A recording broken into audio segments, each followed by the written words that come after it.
हाँ भाई, आ गए कम बैक करने और ये सोच रहे होगे कि यार ये 20 दिन की स्ट्रैटेजी देखकर तो मैं अपना पूरा सिलेबस कर लूंगा, खुद को फिर से बेवकूफ बना लूंगा और फिर वही टाइम पास, वही स्क्रॉलिंग, वही सब चीजों में मैं रहने वाला हूं। और ये जो 20 दिन की स्ट्रैटेजी, इसके बाद में 10 दिन की, 5 दिन की और लास्ट डे स्ट्रैटेजी देखते देखते ये जो बचे हुए 20 से 25 दिन है ना, ये भी ऐसे ही निकाल दूंगा। यार हम लोगों ने पूरे साल मस्ती करी, पूरे साल हमने ऐसे ही टाइम पास कर दिया और आज हम ये सोचते हैं कि यार मेरा दोस्त भी तो नहीं पढ़ रहा है, मेरे साथ वाले भी तो नहीं पढ़ रहे हैं, है ना। लेकिन बेटा ऐसा नहीं है, सब पढ़ाई कर रहे हैं तेरे अलावा, सब पढ़ाई कर रहे हैं। और जिस दिन रिजल्ट आएगा ना, तब पता चलेगा कि यार इसके तो 98% बने हैं, उसके 95 बने हैं, है ना। और हम लोग वही 70-75% पर अटक जाएंगे। अभी भी हमारे पास समय है।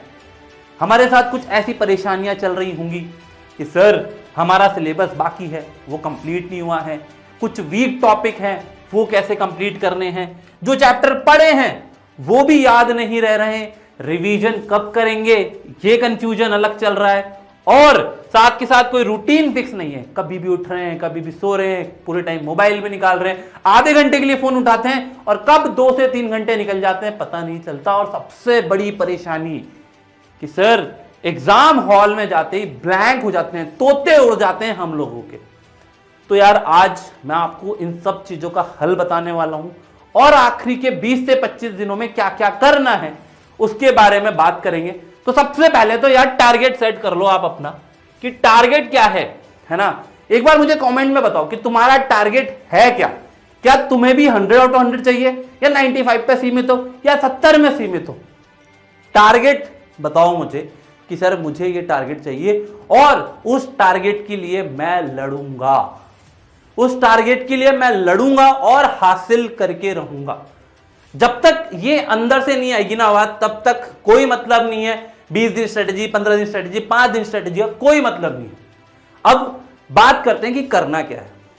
सबसे पहले तो मैं आपको बता दूं कि यार ये बच्चे देख रहे हो ना मेरे पीछे, इन लोगों ने भी आखिरी के 20 दिन में ऐसा कमाल कर दिया कि भाई मैथ्स में 100 आउट ऑफ 100, साइंस में 100 आउट ऑफ 100 लेकर आए हैं। तो तुम भी कर सकते हो, ये मत सोचना कि मैं नहीं कर सकता, तुम भी कर सकते हो क्योंकि इन्होंने किया है। ये रियल लाइफ एग्जांपल है मेरे पास सामने, है ना, कोई झूठे मूठे एग्जांपल नहीं दे रहा हूं मैं।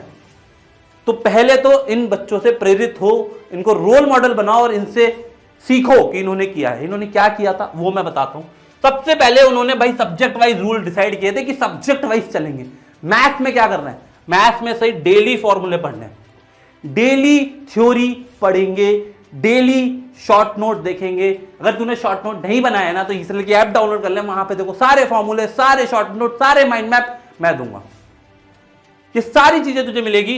और न्यूमेरिकल्स करने, हम सोचते हैं मैथ्स में यार न्यूमेरिकल कर लेंगे, भाई वहां जाके सब भूल जाओगे, तभी ब्लैंक हो रहे हैं हम, क्योंकि हम एग्जाम में जाकर ही क्वेश्चन करते हैं, उससे पहले नहीं कर रहे। प्रैक्टिस करनी पड़ेगी, तभी एग्जाम में जाके जो ब्लैंक वाली सिचुएशन है ना उससे बच पाओगे। दूसरी चीज, साइंस के लिए डायग्राम्स याद करो। डायग्राम्स यार हमारे चैनल पे सारे डायग्राम के ट्रिक्स बता रखे हैं मैम ने।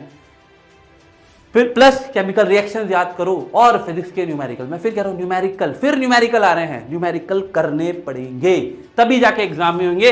एसएसटी में सबसे इंपॉर्टेंट ये कीवर्ड्स याद करो और मैप तो छोड़कर ही ना जाओ।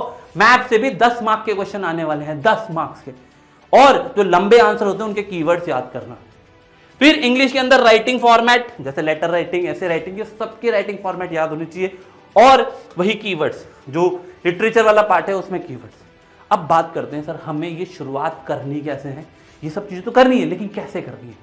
पहले 7 दिन का रूल या 7 दिन की जो हमारी स्ट्रैटेजी होगी वो क्या होनी चाहिए। पहले 7 दिन के लिए हमें जो वीक चैप्टर है वो कंप्लीट करने हैं। जो हमारे वीक चैप्टर है भाई, जो हमारे वीक चैप्टर है भाई वो कंप्लीट करने हैं कैसे भी करके।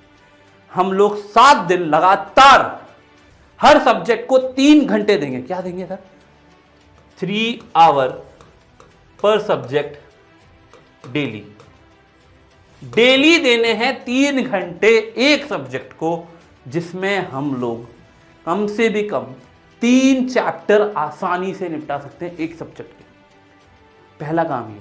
अच्छा, वन शॉट देखते हैं, है ना, सबसे बढ़िया चीज है वन शॉट। देखो वन शॉट रिवीजन के आपको ईसर के लेक्चर में मिल जाएंगे, ऐप के अंदर आ जाओगे, ऐप में मिल जाएंगे। आप बोलोगे सर कई कई जगह तो 4-4, 5-5 घंटे के वन शॉट है, मत देखो। मैं कह रहा हूं 4-4, 5-5 घंटे के वन शॉट देखने से कुछ नहीं होगा। एक दिन में 2 चैप्टर से ज्यादा खत्म नहीं कर पाओगे। और हमारा टारगेट है एक दिन में कम से कम 7 से 8 चैप्टर करने हैं सारे सब्जेक्ट्स मिला के।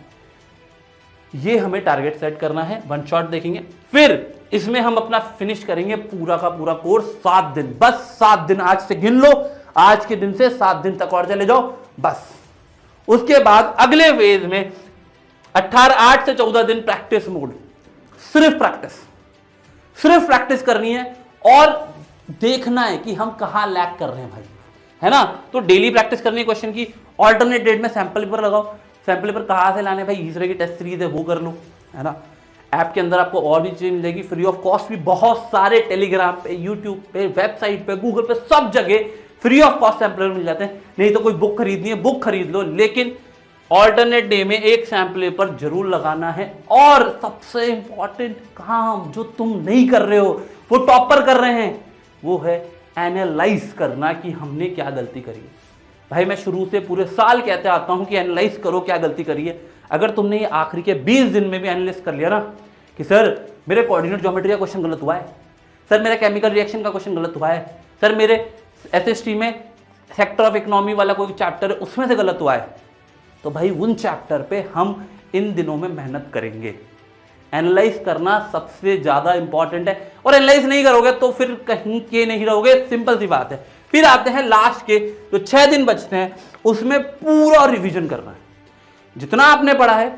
मान लीजिए कोई चैप्टर रह भी गया, लेट सपोज तुम्हारा प्रोबेबिलिटी रह गया, तुम्हारा कोई लाइफ प्रोसेस रह गया बायो का, उसे छोड़ देना भी, उसमें ज्यादा टाइम वेस्ट नहीं करना है।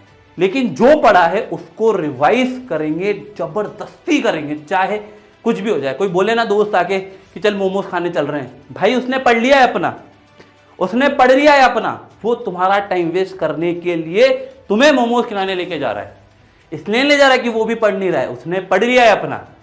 तो ये गलती नहीं करनी है, सब पढ़ाई कर रहे हैं, है ना। फिर 3 से 4 मॉक टेस्ट देने हैं और कोई नया टॉपिक नहीं करना है, जो मैंने आपको ऑलरेडी बोला, कोई नया टॉपिक नहीं करना है। अब इन दिनों के बाद आपके पास अराउंड आ जाएगी 12 फरवरी। 12 फरवरी आ जाएगी। 12 फरवरी के बाद कोई और सब्जेक्ट को हाथ नहीं लगाएंगे, सिर्फ मैथ्स पर फोकस करेंगे, सिर्फ मैथ्स पर फोकस करेंगे। और मैं एक इंपॉर्टेंट चीज बता रहा हूं, 12 फरवरी से मैथ्स के 12 फरवरी से मतलब 12 फरवरी, 13 फरवरी और 14 फरवरी, क्या बोला मैंने, 12 फरवरी, 13 फरवरी, 14 फरवरी, इन 3 दिन तक मैथ्स के ये इंपॉर्टेंट चैप्टर्स हैं। Real number, polynomial, linear equation, arithmetic progression, coordinate geometry, some application of trigonometry, statistics और प्रोबेबिलिटी, ये चैप्टर्स कंप्लीट कर लेने हैं। इतने से चैप्टर सिर्फ 2 से 3 दिन में कंप्लीट किए जा सकते हैं और बाकी चैप्टर आप बाद में उठा सकते हो। इनका वेटेज भी बहुत अच्छा है, इससे आपका 50 से 60% कोर्स कंप्लीट हो जाएगा और यहीं से क्वेश्चन बनेंगे अच्छे खासे। तो ये चैप्टर्स तो ध्यान से रखने हैं। फिर बात करते हैं यार, अगर तुम्हारे को लग रहा है कि सर मेरा तो कोई कुछ कर ही नहीं सकता, मैंने तो सर हार मान ली। अगर किसी बच्चे को लगता है ना कि सर मैंने हार मान ली है, तो बेटा मैंने नहीं मानी है हार। मैं तेरे को इस आखिरी जंग कोर्स के अंदर पूरा syllabus, math, science, SST, English, पूरा सिलेबस 0 से हीरो बना दूंगा मैं, ये मेरी गारंटी है। तुझे ये कोर्स एनरोल करना है। और रही बात रिवीजन की, मैं अभी भी गारंटी देता हूं 2 बार रिवीजन करवाऊंगा तुझे इस कोर्स के अंदर, 2 बार रिवीजन कराऊंगा और तू खुद आकर बोलेगा कि सर अब मेरे मार्क्स अच्छे आएंगे। बट तुझे खुद से भी मेहनत करनी पड़ेगी। मैं तो पूरी जान लगा दूंगा, लेकिन तू जाने देगा ना तो कुछ नहीं हो पाएगा। और एक और बात, मैं तेरे साथ आज भी खड़ा हूं, कल तेरे बोर्ड एग्जाम हो रहे होंगे तब भी खड़ा रहूंगा, और जब तेरे बोर्ड एग्जाम में अच्छे मार्क्स आ जाएंगे ना तब भी मैं तेरे साथ खड़ा रहूंगा, चाहे बेकार मार्क्स आएंगे तब भी मैं खड़ा रहूंगा। लेकिन रिग्रेट ही नहीं होना चाहिए कि मेहनत नहीं करी। आज मेहनत करना शुरू करते हैं। तो ठीक है, ये सारी चीजें नोट करो और मैं कह रहा हूँ इस कोर्स के अंदर एनरोल कर लो, मिलते हैं क्लासेस में, मचाते हैं साथ में, क्योंकि और कोई हमारे पास रास्ता नहीं है। अब हमारी सिचुएशन है डू और डाई की, या तो जान लगा दो या फिर जाने दो। तो जान लगाने का समय आ चुका है। मिलते हैं क्लासेस में। ऑल द वेरी बेस्ट मेरी तरफ से, मचाते हैं मिलकर।